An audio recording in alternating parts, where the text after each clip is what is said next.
this is the most important story of our time because the forces who are opposed to the democratic vision of our country, with Christian nationalism at its core, have decided that this is the most important issue of our time. And so there's no way that you can look at the events of January 6th. There's no way that you can look at the issues of the targeting of voting rights. There's no way that you can look at the issue of abortion and not understand the centrality of trans people and trans rights and trans communities to those conversations. And that if you don't understand that, you're actually missing the story. And so the challenge for journalists is for us to widen our lens. The challenge for journalists is to not think of trans people and trans communities as marginal, as something that we get to at the end of a long list of letters, as something that we get to after a long list of, quote, other things that are important, but understanding that sometimes with LGBTQ, we have to start with the T. And I think that it's a challenge for many people because of the natural bent that we all have as human beings for living in a society, one that's transphobic. And secondly, the success of the 20 to 30-year campaign, which our investigative podcast series documents, of the deliberate campaign to confuse, to disinform, to obscure. And so a part of the job as journalists and the part of your job to do in newsrooms is to challenge the essential thinking that is in your newsroom about us. To challenge what you think is important about us in trans communities. To begin to challenge yourselves around your own fears and doubts and discomfort around us and who we are. Because fundamentally, there's not a future without trans people. Let me rephrase that. There's not a future worth having without trans people.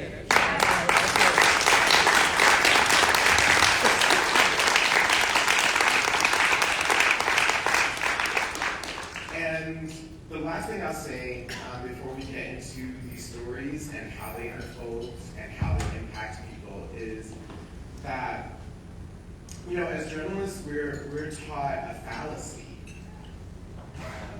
We are taught that the truth has two sides.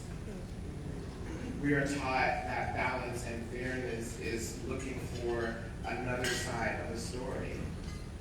When the fact of the matter is sometimes this truth has three sides. Sometimes it has 5 sides. Sometimes it has 9 sides. And sometimes the truth has no side. Sometimes the truth actually just is. And so our challenge actually is to challenge, and when you cover trans communities, is to disabuse yourself of trying to look for balance in a story. Because when it comes to fundamental human rights, when it comes to issues of life and death, when it comes to the fact that for 4 years running, we've had the most deadly years for trans people on record, and at the core of that is the murder of Black trans women, there's not actually another side to that truth. It just is. And the challenge is to examine why that is.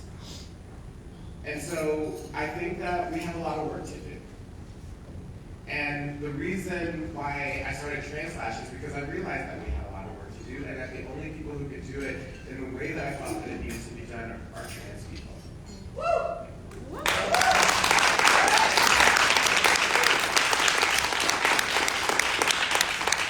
And so the last challenge I'll leave you with, a moment of challenges, is to think about, look around your newsrooms. Where are your trans reporters? If you're a publisher, where are your trans editors? And don't point to me the style section. I want to see them. Don't point to me the fashion section or the entertainment section. Tell me where they are in the newsroom. Tell me where they are in the finance and business section. Tell me where they are in reporting on local government. So we have a lot of work to do. And the time is way past now, because where we are in this country right now on trans rights and on LGBTQ rights is in trouble. And it's because we are decades behind of people who wanted to construct a story in which they were going to use trans people as a wedge issue to further make political gains. And that's why we see, 6 anti-trans bills in 2019, and then 127 in 2021, and then 300 this year, with 13 states having passed anti-trans laws. So this is an urgent issue. It is an issue which is vital to the future. It is an issue that's vital for us to cover the truth if we take our jobs seriously as journalists.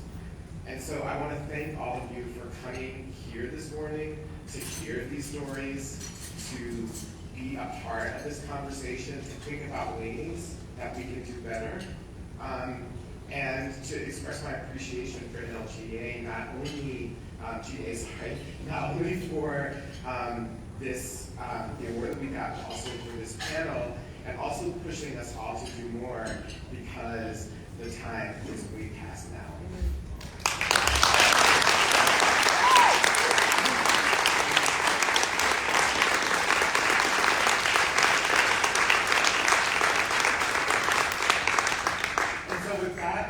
Going to sit down and turn it over to Kathy, whose panel this is, and we're going to have more of a conversation.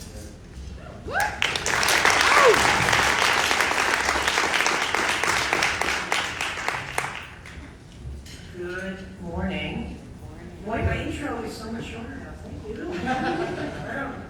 I can't say better than that. My name is Kathy Brenna. My pronouns are she, her. I am the communications director for the National LGBTQ Task Force, and I'm so thrilled. I'm so excited for this conversation. I'm excited for you to meet all of these amazing people and hear more. Just a little bit to start, when we conceptualized this panel, we wanted to talk about exactly what Laura spoke of: trans lives, trans stories, and trans truths, or trans facts. But it wasn't a T word, so we have to, you know me, I like things in threes and stuff.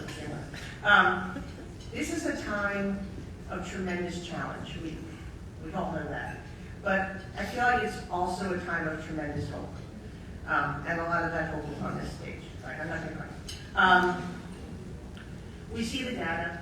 We see that young people they're coming out younger. They're coming out more fluid. As my daughter is fond of saying, I don't want to check a box, I don't want a box. She'll be 17 next week. God help me. But we're also growing up in a culture with some tremendous disparities, right?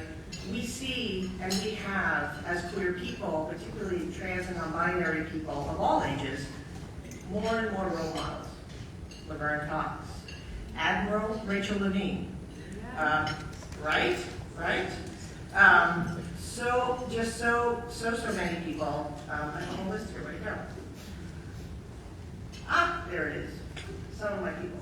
So, Dominique Jackson, Elliot Page, Skylar Baylor. If you don't know these names, start Googling. Amy Schneider, who I met recently at the US Open for Pride Day, and she was like, Jeopardy is a sport. Jonathan Van Ness. Alok. Yeah. Don't know Alok, please find Alok on his internet. Okay. Asia Kate Dillon, Avery Jackson, Rebecca Brucehoff, whose mom is in the audience.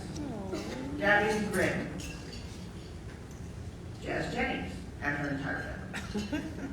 Angelica Ross.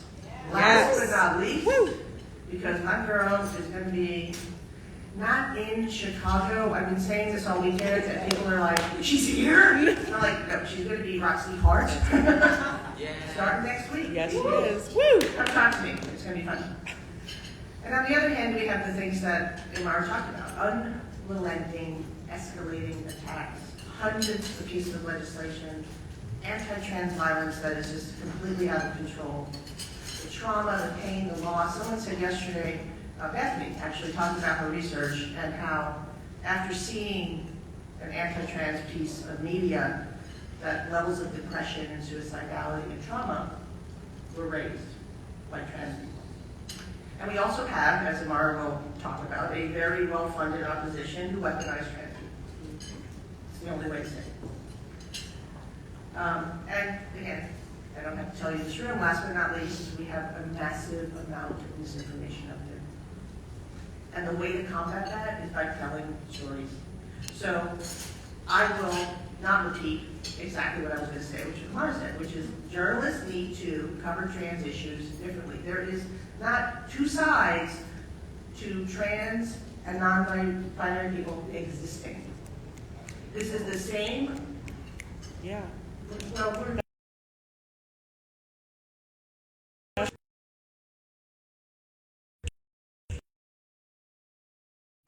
like the other side. I mean, the other side of what? Like, I want to have a child and get married. What's the other side of that, right? If you're interviewing a biracial couple, I don't know, do you call it Klan? See what they think? Right? So I'm just saying.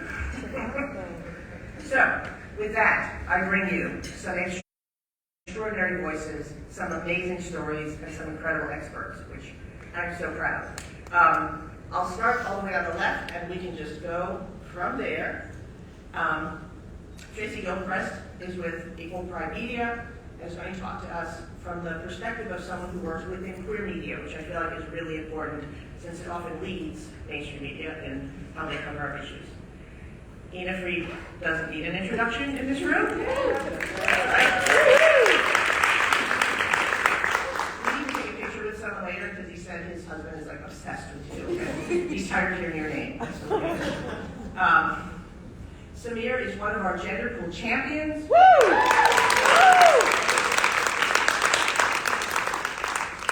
He is not the only one in the room. You're going to want to meet all the gender pool people in this room after. Next to him is his guardian, Sonia. Woo! Who is many wonderful things, but is a totally badass lawyer, which you'll learn is important to all this. And then of course, Imar is here. So I'm gonna let Tracy start this off. I'm sort of a hands-off moderator, so I'm just gonna let you go. And then tell the stories that we talked about before. I think we're there. I also moderate. I didn't know I could be moderating myself. So, well, thank you first off for having me. It's a great honor to be on this panel. And just a little bit of perspective about who I am. I work for Equal Pride. I, for the past 2.5 years, was the editor-in-chief of The Advocate. So we were doing that work remotely, me from my tiny apartment in West LA. And I first want to say, years ago, many years ago now, we had an editor-in-chief who made the decision very distinctly that we would switch our reporting from this kind of bucket of LGBTQ plus media and focus more on trans issues than on anything else. And I think those of us in the newsroom were like, but why? I mean, we need traffic. We need to, we're going to have to work hard. But his name was Lucas Grinling, and he was absolutely correct in that. And we got on board and followed, and I think the Advocate began to be a leader in the space, at least in terms of LGBTQ plus media space. Trans-specific media, we've never been able to beat that. But I think we've really started to do a great job. And, I spoke with Kathy, and really what I want to say is I was kind of like, well, why am I? I'm a cisgender lesbian, but I think it's important because my experience has been to listen. I interview a lot of people, and the way that I learn is really listening and trying to amplify other people's stories and hear how they want to be written about, how they want to be spoken about. And I think that's worked out quite well. Nobody's been mad at me so far, as far as I know. So I'll just say that to start off, and I'm going to stop talking and let someone else go.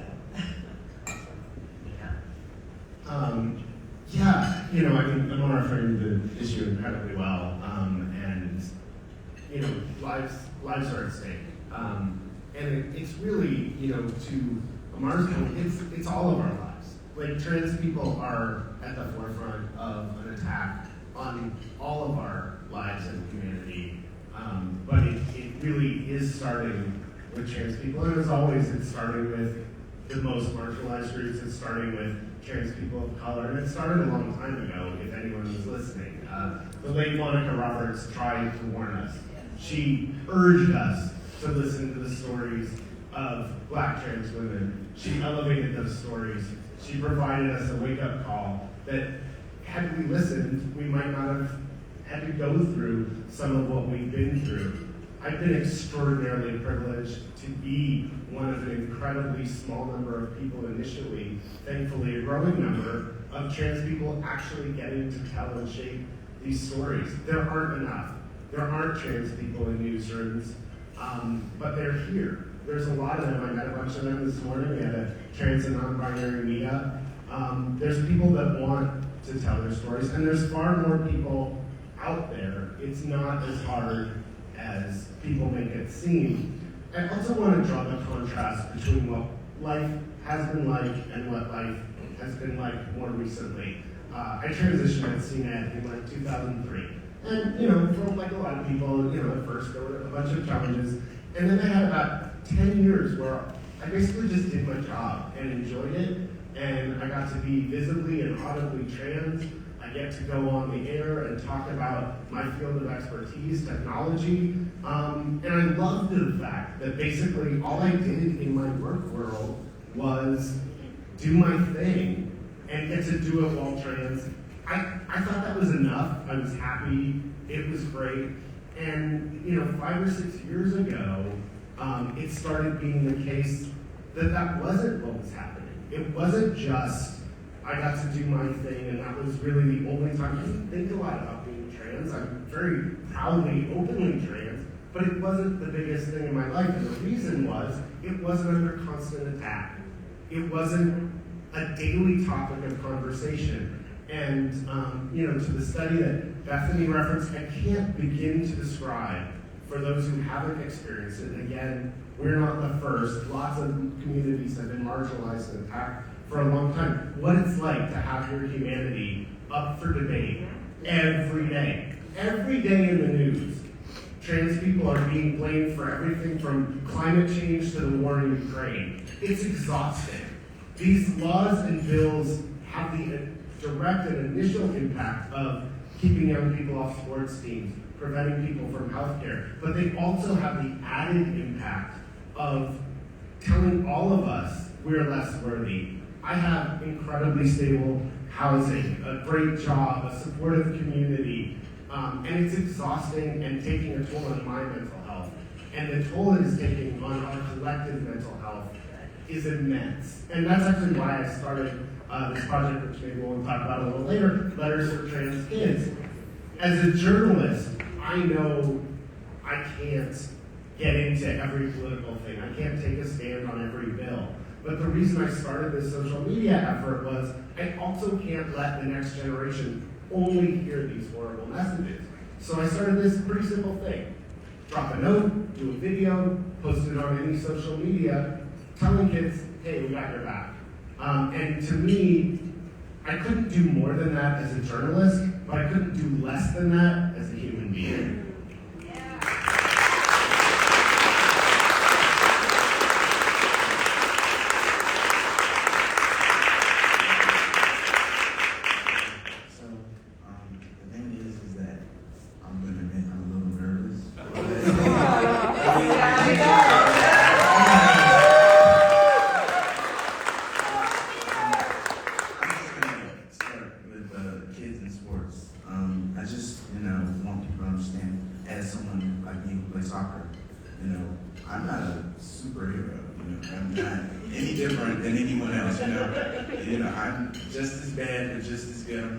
Consider myself very average.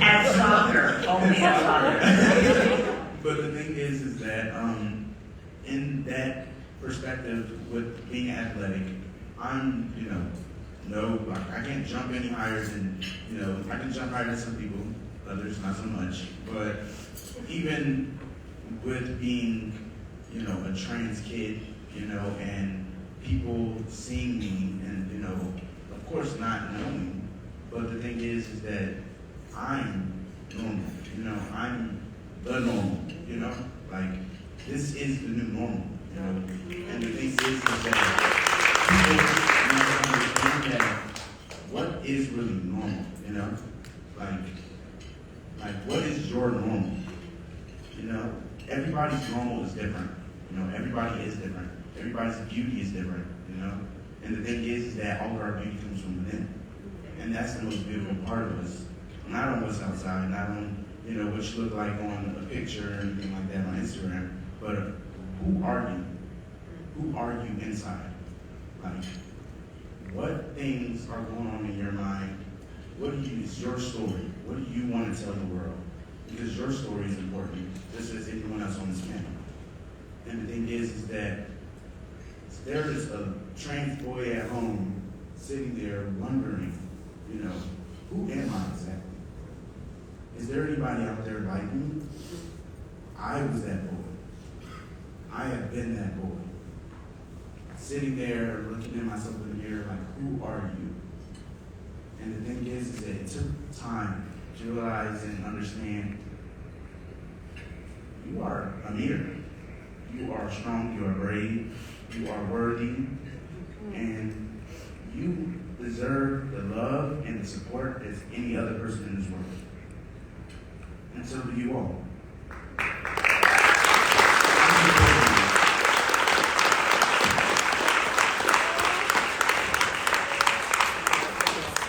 That's the story, right?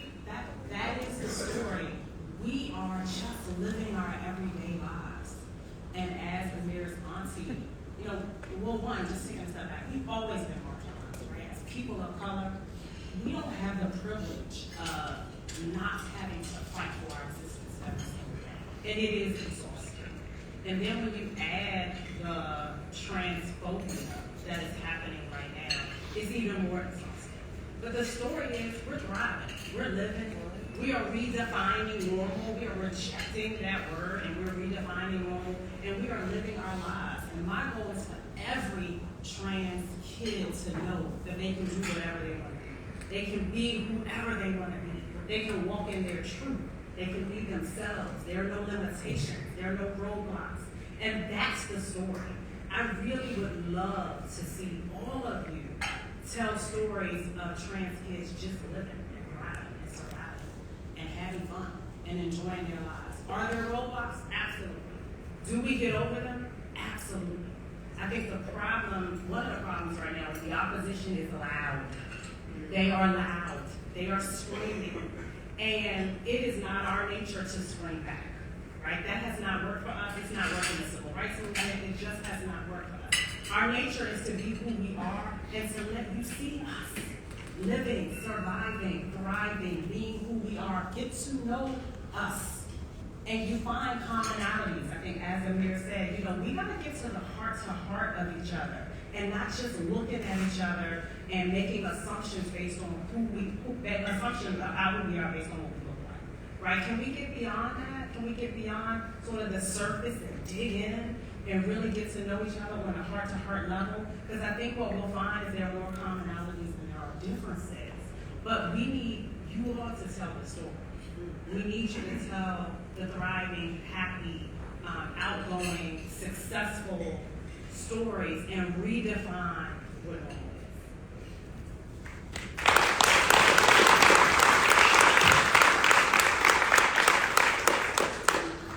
is. Okay, panel's over. I don't really think there's much more to say. I think for me, the only thing that I can offer is the reality check that we are only 1 to 2% of the population. The general agreed number is 1.4%, and that's from the Williams Institute. So, really small number of people, population percentage-wise. So then you have to ask the question of, so why are such a tiny group of people such an incredible focus of the moment? Because the numbers just don't add up. It doesn't make any sense. And I think that when you look at the issue as we did, we spent a year investigating at why. So go to Apple Podcasts and listen to the anti-trans issue. It's quality. The anti-trans issue go to translunch.org and we'll direct you there. And the reality is that the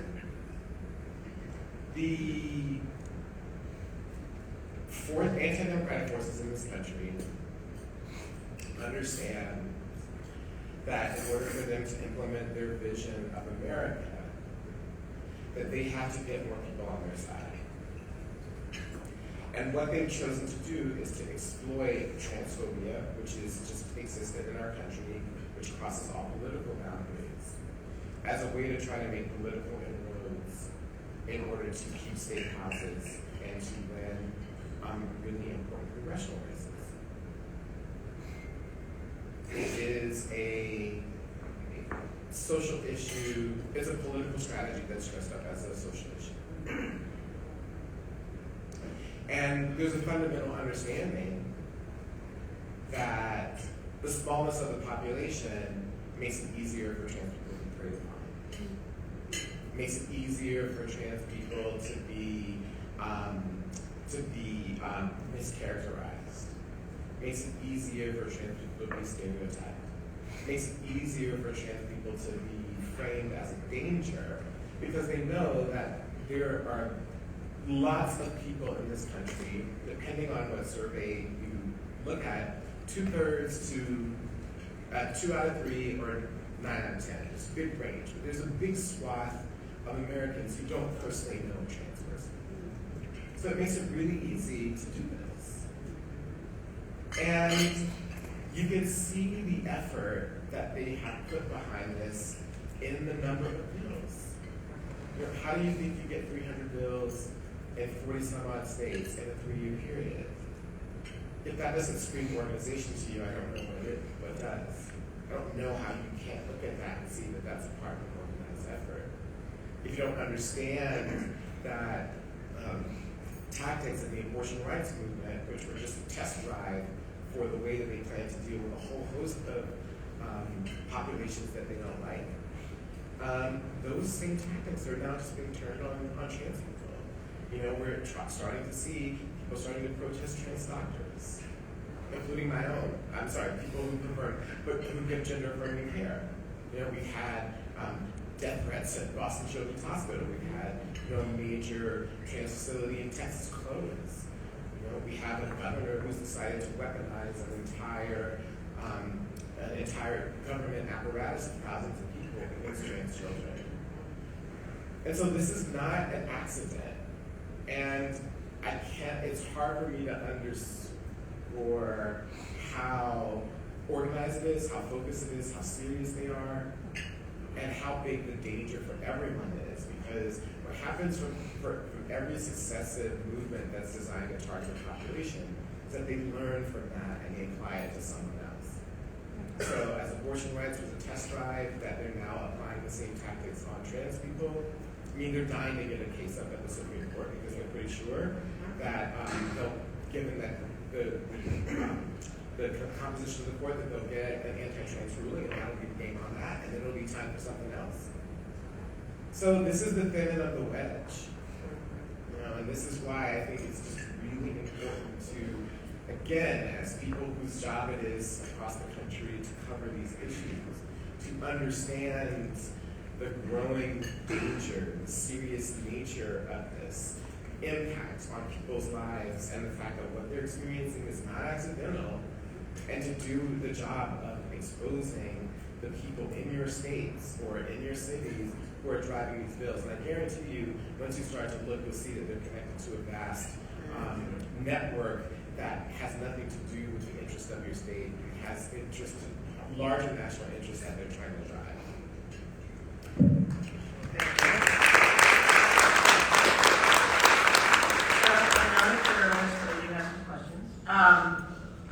What Amar just said really struck me opportunity. One of the most powerful things I think we had a chance to do this year with the task force was partner with Translash on an extraordinary project that highlighted the stories of the impact of reproductive rights and justice challenges on the trans and non-binary community. So I know there was a panel yesterday about, it was like life after the road or something. And we were like, after. Before, during. I'd like to talk about that intersectionality, because I think that's such an important thing, not just for journalists, but for our own community to understand, because we have conversations all the time with those in our community who don't make those connections necessarily. And, you know, the immediate like, oh no, marriage is in trouble. Okay, other stuff's been in trouble for a long time. Welcome to the party. I think that's really something we need to talk about. So I'd love to hear from your perspectives a little bit about sort of where do you think journalists can play a role in helping people understand, and within the community and in the larger culture, to sort of understand how to connect those dots better, as several people have said. Yeah. Okay. First off, when Roe was overturned, the conversation immediately went to, oh yeah, my marriage. And I was loud on social media and with my friends and with even some colleagues like, hang on, there's a lot of queer people who can be pregnant, and that's them first.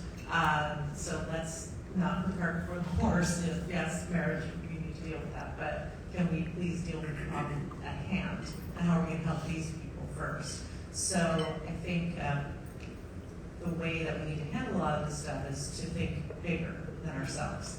We look at our own identities and, well, how's that affect me? Well, if it's affecting someone else, it's going to affect you, eventually, as Imara just said. So I think that one way, as journalists, that we can handle these issues is to get outside of ourselves. I mean, we're supposed to, be balanced and fair, but we always bring a bias of what we want to write about, what we care about, that sort of thing, and how we write about it. So the biggest challenge, I think, is to just get outside of ourselves, and as I said before, listen to the stories that people are telling. And I think sometimes the tail has to wag the dog, and I think we've tried to do that at The Advocate to certain degrees of success. Like I mentioned, our editor 10 years ago said we're going to cover trans issues more than anything else. And I think that we have to cover trans people of color more than anything else. We have to cover all the people who don't get the coverage. We have to do that more than we cover the rest in order for it all to coalesce. And at first that may seem uncomfortable, but after a while, it's just how you do it. And I think it's a good way to start. So. And I think the next step, I obviously agree with all of that. I think the next step that we can do as journalists is spotting the through lines. It's the same people. Like one side of the shirt, the front of the shirt says, repeal Roe versus Wade. The back of the shirt says, whatever the trans thing. And if they get those two things, underneath that is contraception. It's a whole bunch of things, but it's not just waiting till they come for the one you care about. It's recognizing and telling the story of a very coordinated movement. What Imara's work shows us is, what's going on. Again, I think there's so much complexity here, and Imara said it beautifully. Sometimes there's nine angles you need to look at, and sometimes there's one. Sometimes there's just telling Amir's story and his soccer team and the fact that he contributes to his soccer team and everyone on his soccer team benefits from having them there. There's so many good stories. I've been a part of this organization for 20 years, and I feel like, everyone should walk away from these conventions with some good story ideas. If you're looking to cover the issue of trans sports, yes, Leah Thomas is one important part of the story. If we have trans athletes, eventually one of them is going to win something. But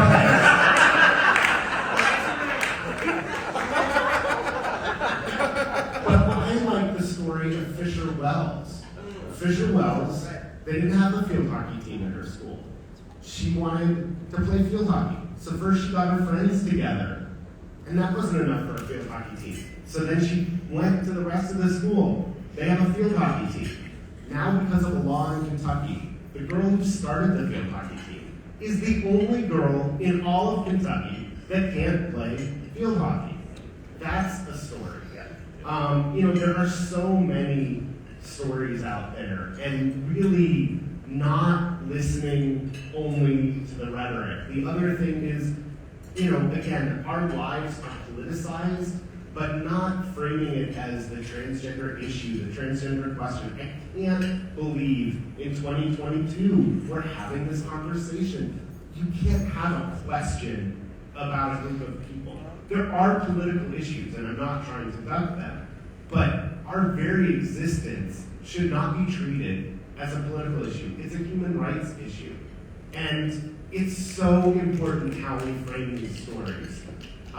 There are so many opportunities to tell better stories, and our award winners, there's so much good work being done, and I don't want to act like nobody's doing a good job of telling our stories, because they are, but our political opponents are doing a better job. That's right. And push in your newsroom. I do this all the time, but we can all do this.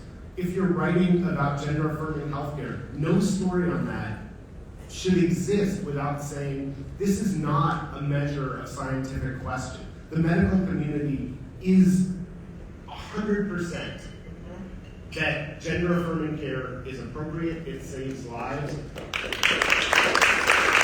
Everyone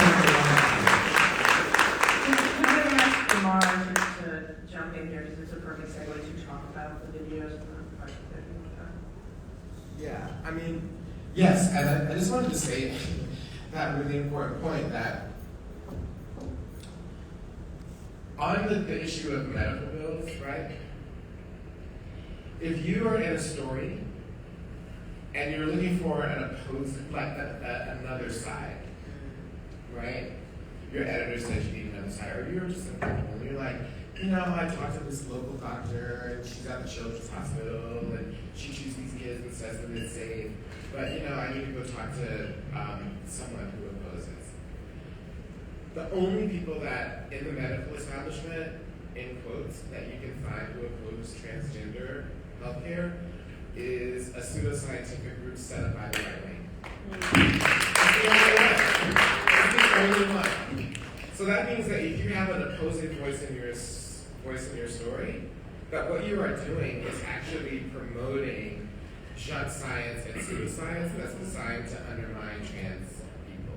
Because the American Medical Association, the Endocrine Society, the American Academy of Pediatrics, the World's Professional Association of Transgender Health, which is now issuing its 8th standards of care for trans people that it's done for 40 years, all say that gender-affirming care for youth, administered in the right way, in the right time, is safe.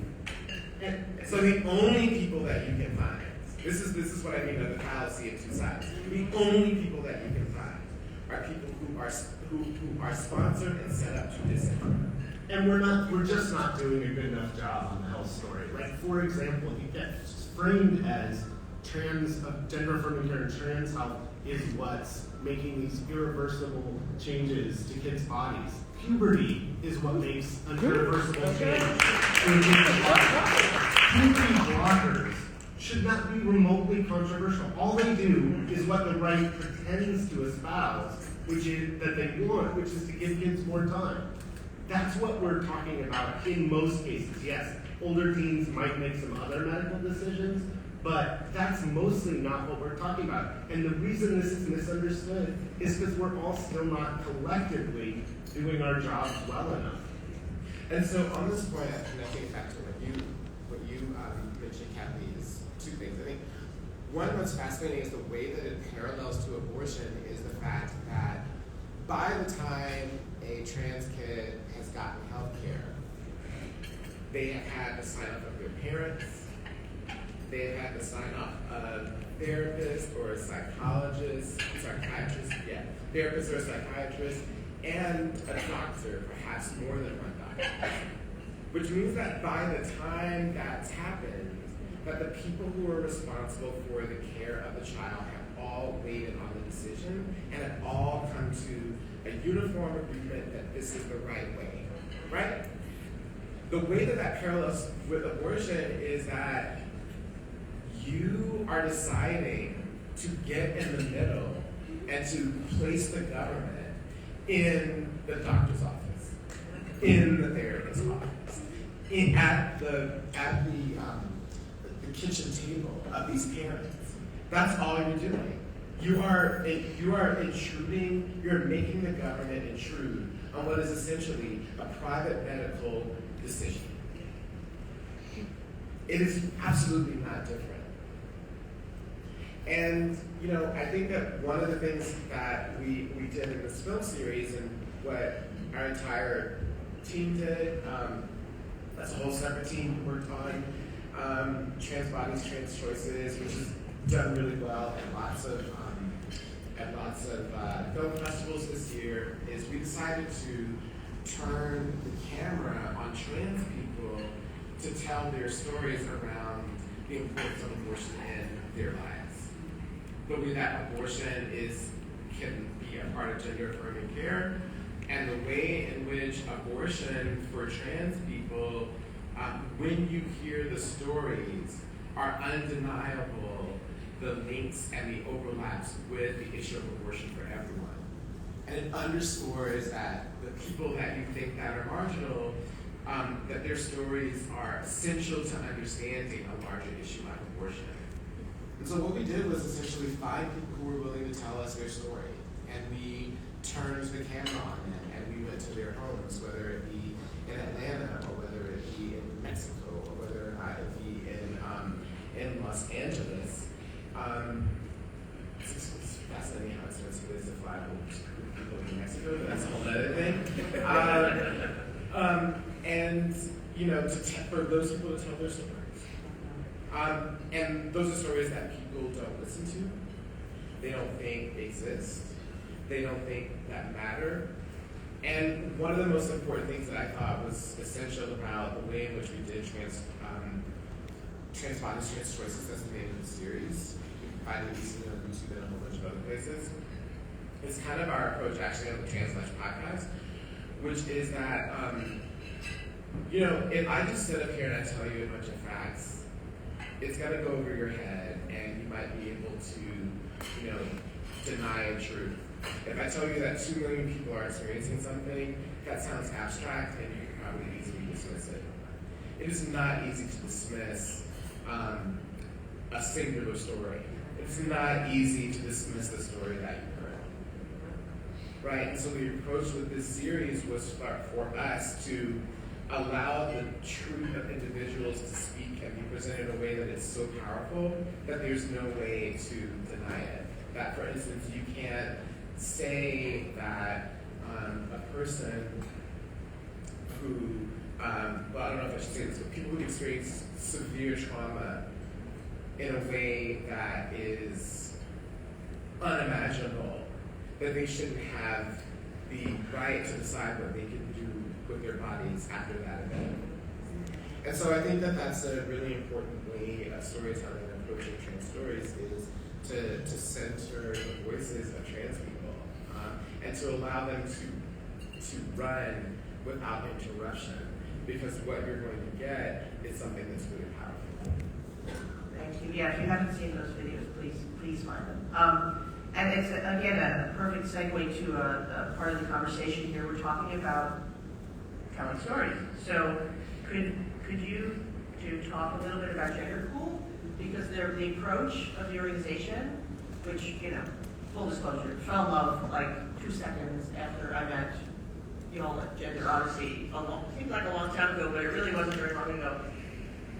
And how it's really created change, you know, how it's changing spaces both in community, in the corporate world. Like, just talk a little bit about how the work that you're doing is a shift in the way we do narrative and storytelling. And how it's changed us. And how it's changed you, right? That's right, exactly. Amir and I went through his transition really alone, right? During COVID, we are fortunate. We were in DC. We had the support of Children's Hospital. Our story is not traumatic in that regard. So I'm very, very, very grateful for that. But what we did not have is what I call a tribe, right? I did not have another parent to call and say, this is what's happening. And for us, that was, or at least for me, that was really, I don't want to say traumatic, but Amir lost his mom, my sister, a few years ago, and I do not have the opportunity to say to her, what would you do? I am going off of knowing her and knowing as a parent what she will want me to do for her child, right? But not having someone I could call and just talk about, here's what we're doing, and this is what they're saying, and really praying about this and being thoughtful about this and wanting to do what is best for him. And he and I were very vocal throughout the whole process. Amir has always been very vocal about who he is. And this is why these stories are so important, as we talked about, because I think it took him a long time to come around to the word transgender.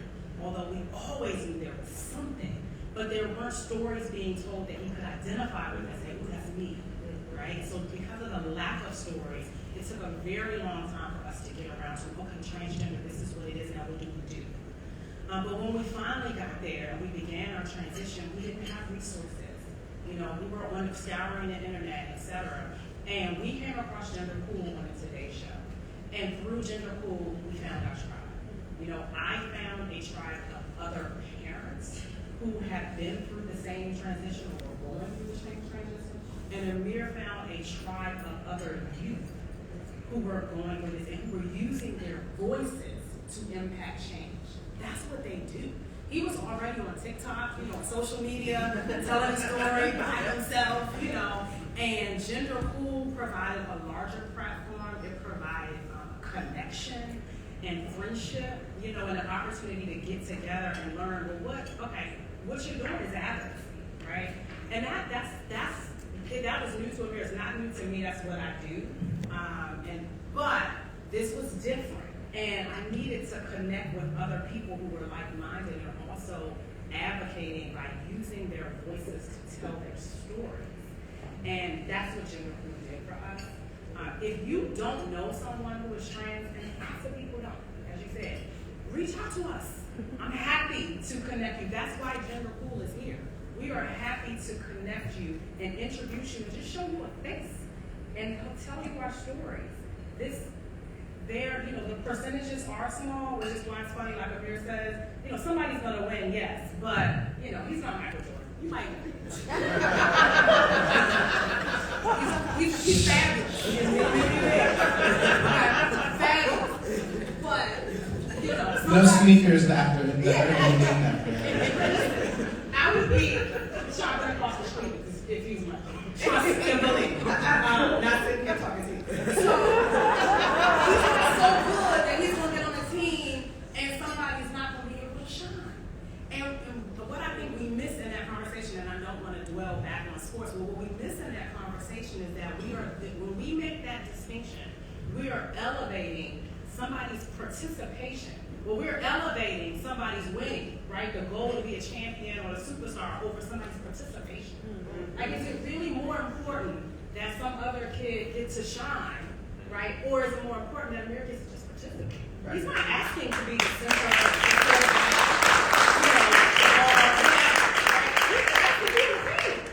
the just to be on the team. And so is it so much more important that someone be able to shine or be first, you know, than it is that the people be able to participate? So these are the things, and it's a million of them, and I could go on and on and on. So I won't.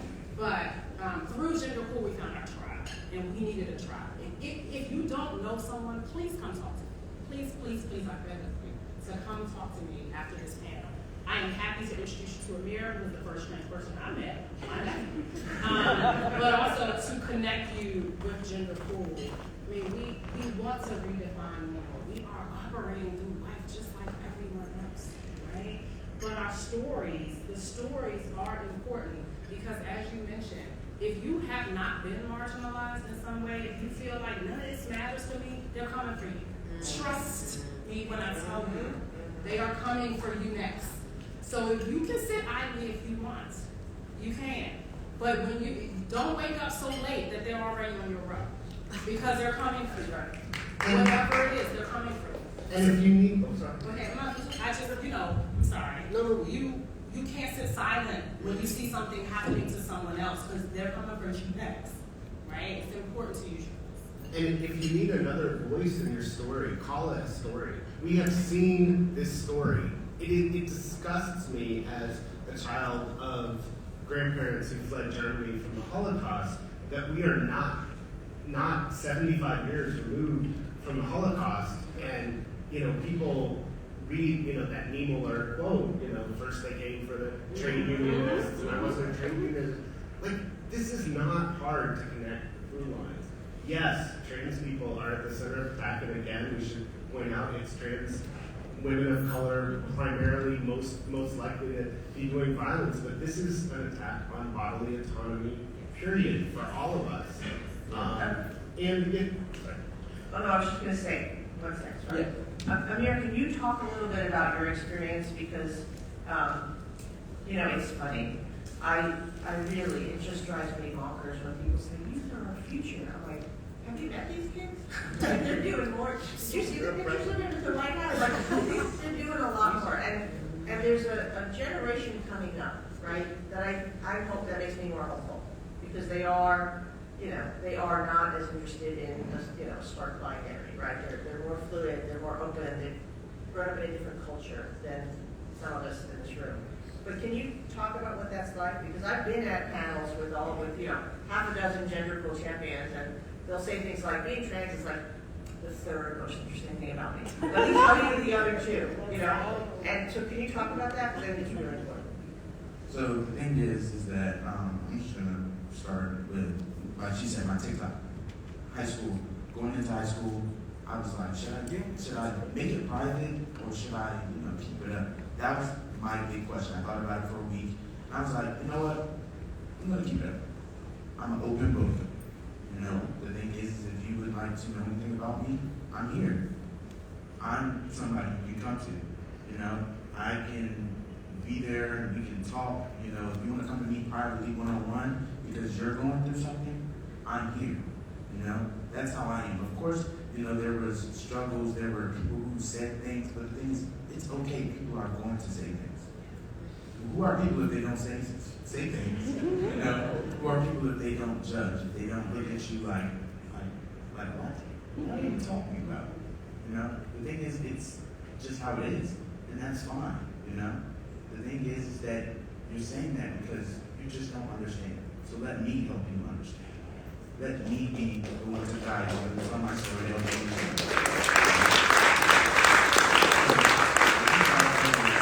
Is that like being trans, it's just a label, just for who I am. It's just a label. But really and truly, we're all humans. Like, we all bleed the same. We're all the same. The thing is that people will start to understand that the more we put stories out there, the more, other high schoolers, elementary, everybody starts to see more stories about people who are like them or people who are around them. People meet me every day not knowing I'm trans, And people meet people every day not knowing they're trans. They can be your teacher, your best friend, your barista at Starbucks. So the thing is that you never know. So the thing is that being in high school, it's difficult. But the thing is, it's worth it. Sometimes going through a struggle and going through something so difficult can be so worth it in the end. Just to change one heart, one mind, and one soul. That's what's making it worth it for me.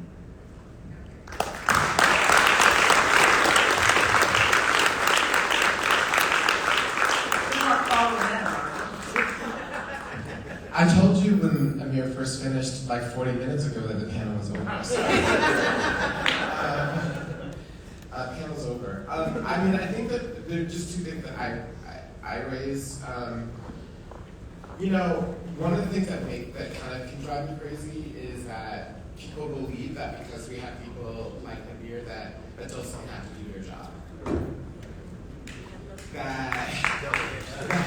That somehow that you have people who are powerful and who are coming along and who are fighting for their, who know who they are and are able to articulate it, and who are amazing, that adults don't have to do our job of creating the space so that people like Amir can live and thrive. Because Amir shouldn't have to be on this panel today. Amir shouldn't have to be in the White House. Amir shouldn't have to be talking to any of us if we call him. I mean, we need to. And there's a laziness that makes me crazy when people say, oh, well, there's a new generation coming on, it'll just get better, and if that's just the way. Whatever happens in history just because people put their feet up are going to happen. Or waited for it. Absolutely nothing. You know, and the reason why there's a movement to not teach history in school, to not be able to say these things in schools, because they understand that that's a way to build an alternative future. And so if you think that because, you know, we have a different generation with a different perspective, that it's just going to naturally change and naturally be better, you really haven't read American history. And you don't really know where your role is in that. And the second thing I wanted to say, because it just makes me, I hear it all the time and it drives me nuts. Because kids get to be kids, right? And adults, the job of adults is to create a world where kids can thrive, period. The second thing is that, you know, just to sort of go back to where I started, and we kind of alluded to it, is that, like, when I said at the beginning that, like, the forces of January 6th, they're also the people who are tied into the anti-trans movement, I wasn't just saying that as a throwaway line hyperbole. I wasn't talking about ideologically. I mean, there are connections between the Oath Keepers and anti-trans individuals and organizations and leaders. There are connections between the Proud Boys. Like one of the leading state legislators in Arizona who is leading the charge there against trans people is also in the room. That there are people who are in Proud Boys who are deeply connected to anti-trans and then largely anti-LGBTQ movements, where they provide security for anti-trans people when they show up at different rallies or are going to protest. So when I say that this movement is deeply tied together, I'm not joking. And so if you don't understand the way that this is a part of the story, then I don't know what to tell you. And I first kind of understood that when, actually as a part of the series, I spoke to Margaret Vaughn, who is the president of the Southern Poverty Law Center, who knows tri-state groups. And so I said to her in a conversation, I said, well, what worries you? What is the area of hate and hate groups and potential hate violence in America that you're most worried about? And she said, this growing convergence between traditional white nationalist militant groups and their growing focus on what they call gender ideology and gender identity issues. I mean, for the leader of that organization and who battles the Klan, that's the thing that keeps her out of it. And so I just want to underscore the seriousness of the moment and the weight of where we are and the importance of covering these issues. Because if we don't do our job, people like Amir's not going to have the future that we all can see and he should have.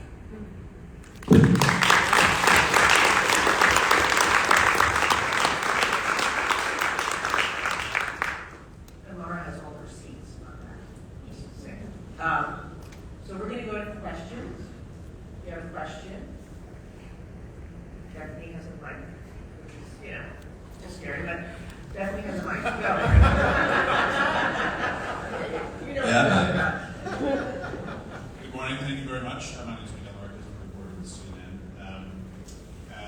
Your numbers are small in this role, but your courage shines through so much brighter. Thank you very much for that. I'm curious, though, a couple of things to think about.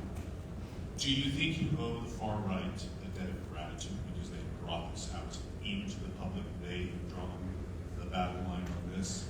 Trans friends of mine were very concerned when in 2015, 2016, as the very conservative movement began to take hold in this country, and they were afraid that gay groups, gay money, gay organization, not just journalism, process board, would leave them behind. And I'm curious to get your sense of where you think, at the 30,000-foot level, where you see this fight now that it's out in the open, and across the board, not just journalism and media, but across the board, what needs shoring up, because now it's a fight that's very, very real.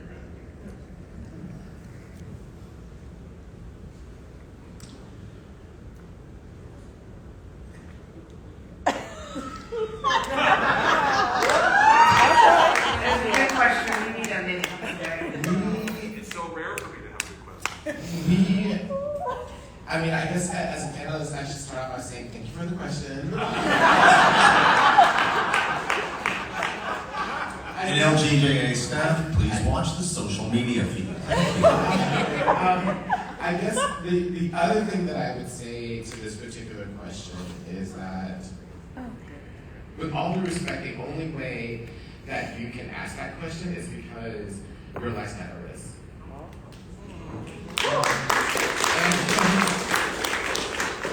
I don't think that we owe people who wish to do everyone in this room harm, who wish to implement biological segregation and hierarchy in this country if they had a nanosecond of power, that we owe people who showed that at a minute's notice that they are willing to kill people and overthrow the government of the United States and overthrow the will of the people. The only thing that we owe them is potential jail time.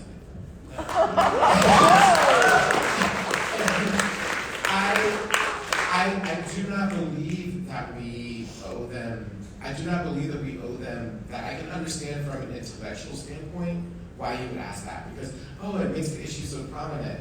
But right now, we have political refugees in the United States because of the far right against trans people. There are trans parents who woke up last night wondering where they were going to move because they can't, it's not safe to stay in their state. There are networks of trans parents underground across the country who are talking to other trans parents about places that they can go and how they should get there. And so I don't understand that if you really understand what's going on, how you can say that we would owe the right a debt of gratitude for highlighting their issues when all they're doing is actually putting people at risk.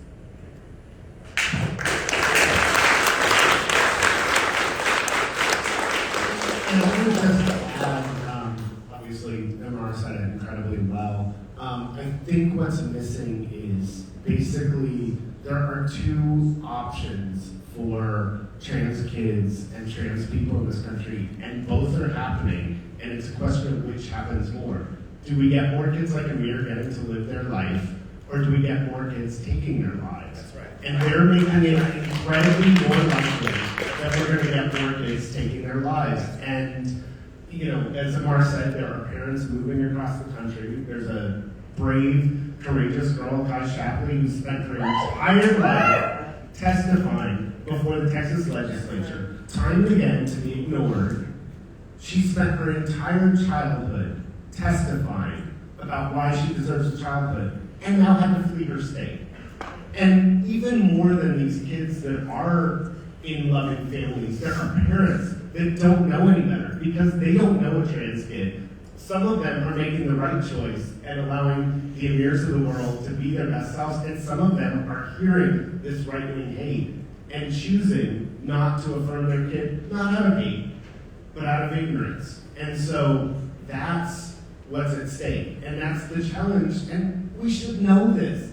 Again, like, for everyone in this room who knew what it was like to come out as gay and have parents who didn't understand, the same thing. It's not, again, these aren't crazy scenarios we've never had to deal with before.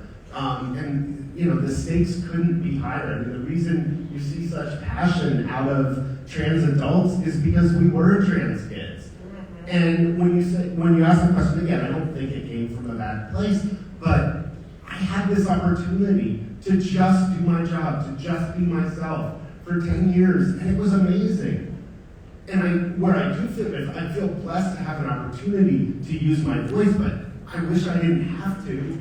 I wish I could just go back to doing my journalism, not because I don't love being trans, but I shouldn't have to fight. Kai shouldn't have to fight for her right to be a kid. My kid, who's in 4th grade, shouldn't have more privilege than a trans kid in 4th grade to play youth soccer. Those things shouldn't be discussions. And they're discussions because there's hate in this country, and there's also a broader discussion about it because we aren't doing a good enough job as journalists of framing this issue in the proper historical context.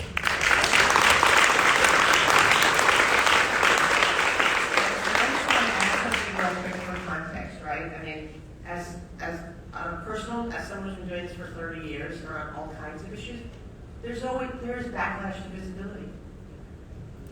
But, you can have people say things along the lines of, that is my, ruffle a few feathers.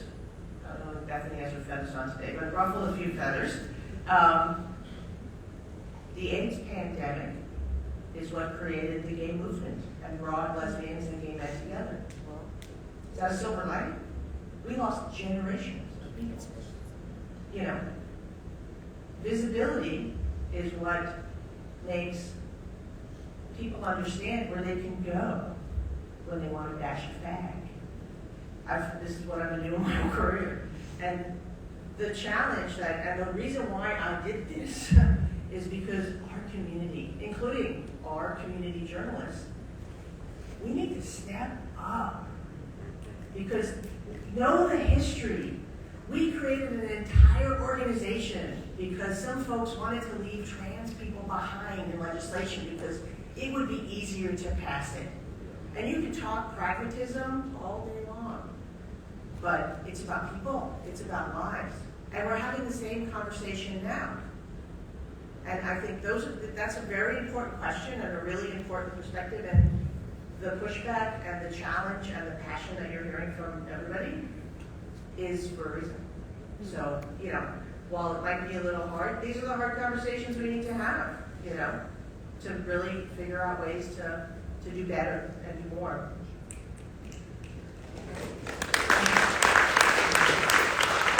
I just wanted to add quickly to that. I mean, everyone's spoken so passionately about this. I get the kind of instinct that, the far right kind of just brought this out in the open. That may sound like a great story. But I think what we have to do as journalists, and more than journalists, I think first we have to be allies. We have to absolutely support our trans and non-binary folks in ways that we haven't before. And we have to say, well, is that a good story, or is that just, are we just looking for people to come in and read this, and is that going to help anybody? So I think that we have to look at those things as well. Like, it sounds like a good story, but that's going to harm people. And we have to look at our allyship, I believe, more than we have to look at the good story. And the good story means, I don't know, telling some joyful stories about trans people. So, anyway, I just wanted to add that. Thank you. Good morning. Good morning, everyone. My name is Sir Lex Kennedy. My pronouns are he, they, and sir. I bring you all greetings from Los Angeles, KABC TV. I came to this panel because I was like, ooh, trans tea. Like, I haven't had many trans, questions answered at this conference that I felt was sufficient. So I felt like coming to this panel, I would get more tea, and I appreciate it. So I want to say thank you all as panelists.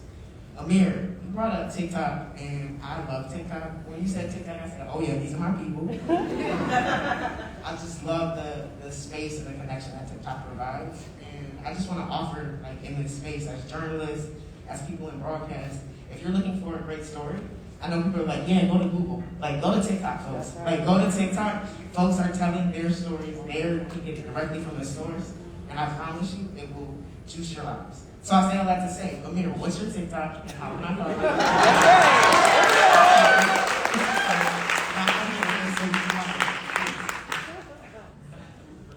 So my TikTok is _.IamAmir.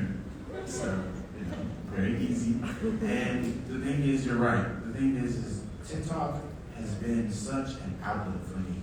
You know, people my age and even people older than me, you know, younger, everybody's on TikTok.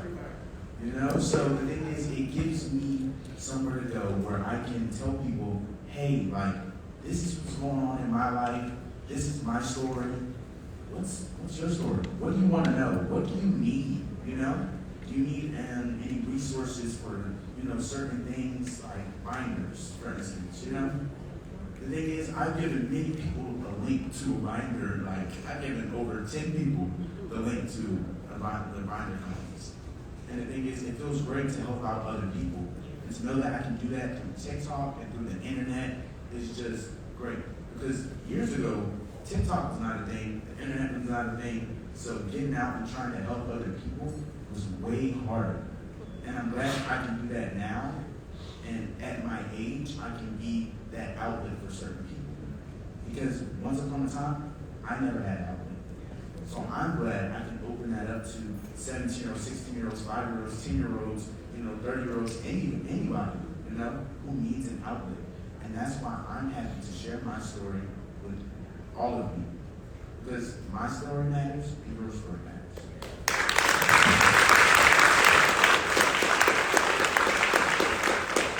I just want to say one thing. I feel like my job today is to be the cloud behind every song. But what I want to say is that, like, the flip side is that TikTok has also become one of the most prominent purveyors of anti-trans disinformation over the last year. Because the right figured out that it was a place for people like Amir, and now it's the exact opposite. And we had Lives with TikTok, for example, be extremely virulently anti-trans, be extremely popular, and now TikTok is playing whack-a-mole with a series of places. And so this is what I mean. There's not, nothing is going to happen without these oppositional forces at play. So even a place like TikTok, even a place where, you know, you can go and find a lot of positive, so many different types of trans stories, it's also one of the largest purveyors of trans disinformation now for young people over the past year.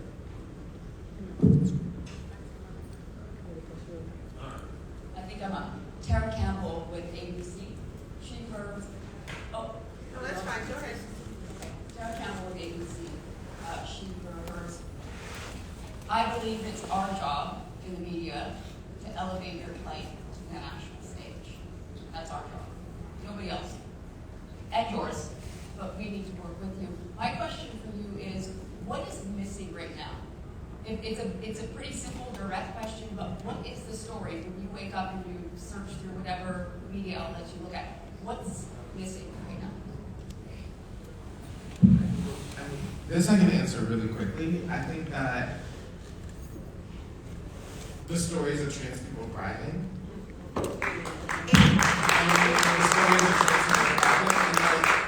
There's not an area of life in America where there are not trans people, specifically trans people of color, that are innovating, creating new visions. So, for example, you know, the first trans historic district in the world is in San Francisco. It's the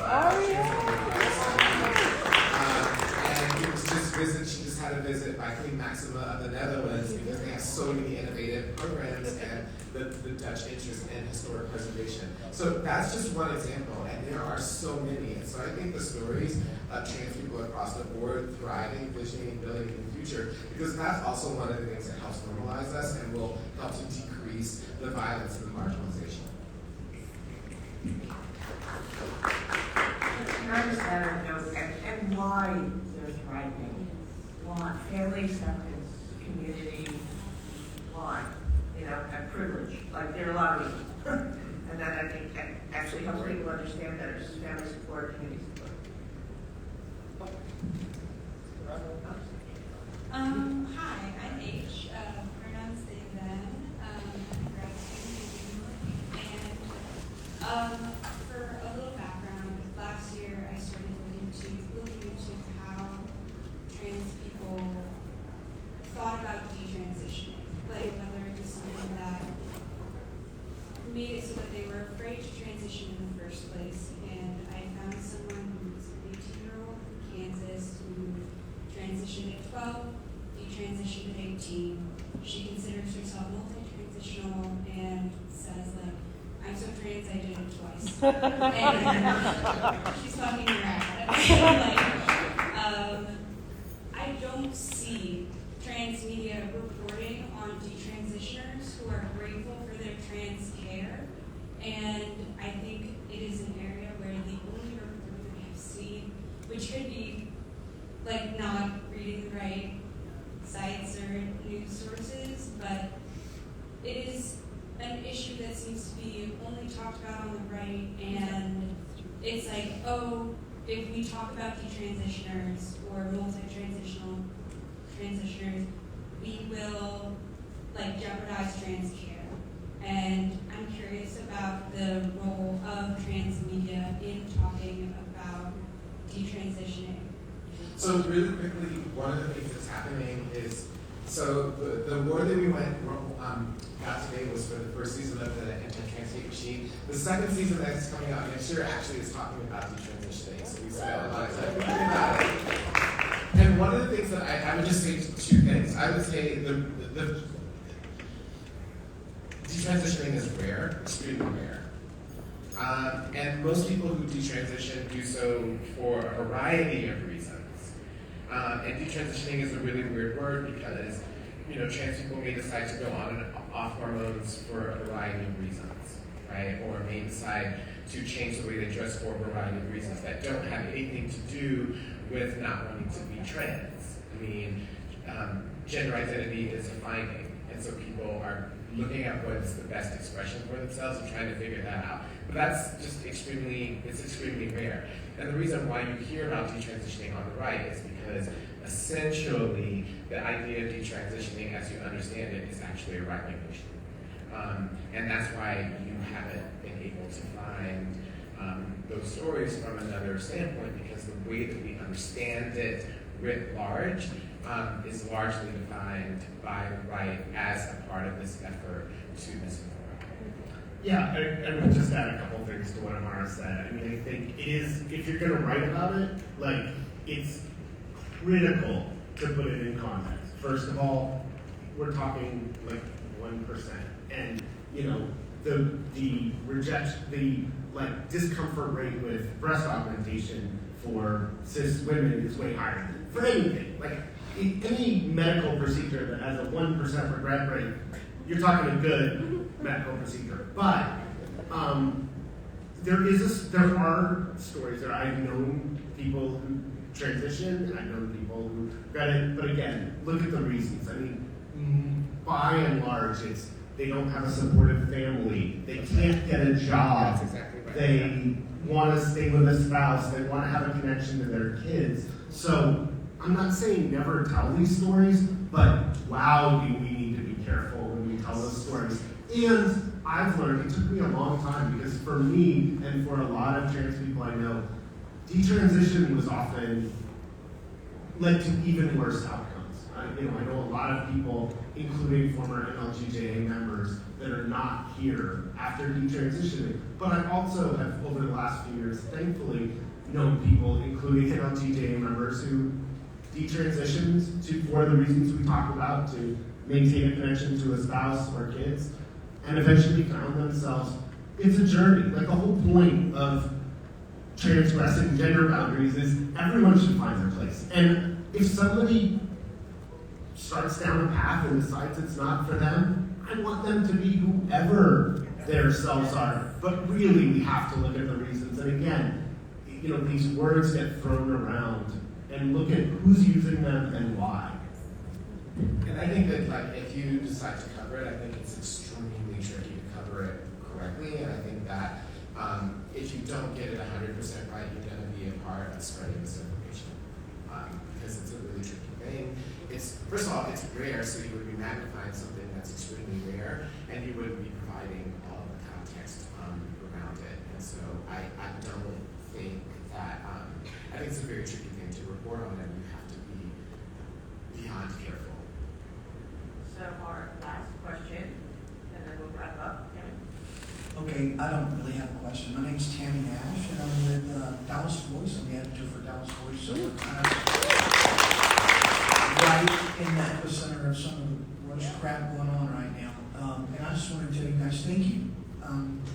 I know I started working for Dallas Voice in 1988, and I've seen what's happening, the backlash. I mean, lesbian and gay people, we fought really hard for the idea of getting married and the equality that represented for us.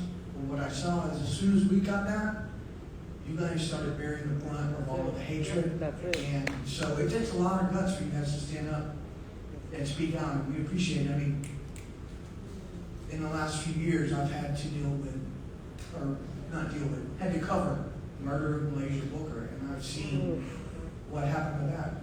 But for me, I want to tell folks in this room, if you are white and lesbian or gay, and you think you had a hard time, you haven't. And I get so much crap from some of the conservative gay folks in Texas, and it's unbelievable to me that we can't, that there are gay people who see trans people as some sort of enemy. And I don't understand it, but I just want to tell you thank you, and I'm going to be contacting all of you for resources.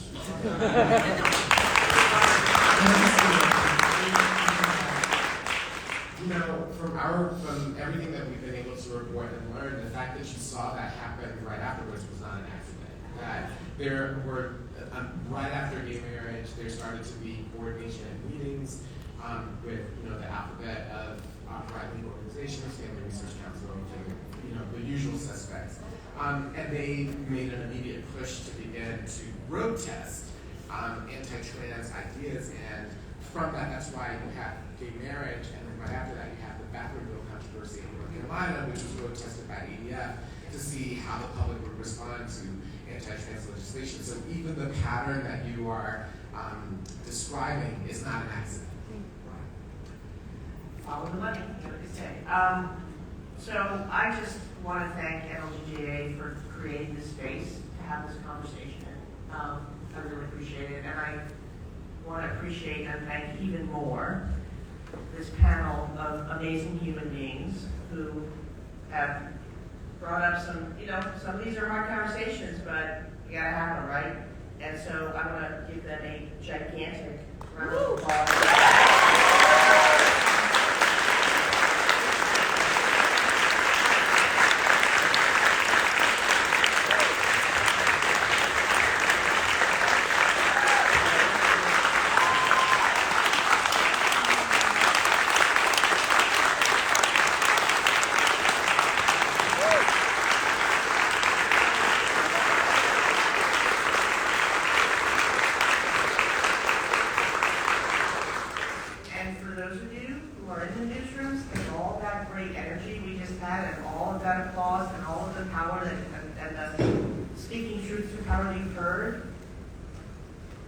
And go do this. Go tell their stories. And thank you. Have a great rest of the conference. And, don't go anywhere yet. All right. A few housekeeping things. First of all, yes, it is. Someone did get that phone back. Yeah. That is also my wallet.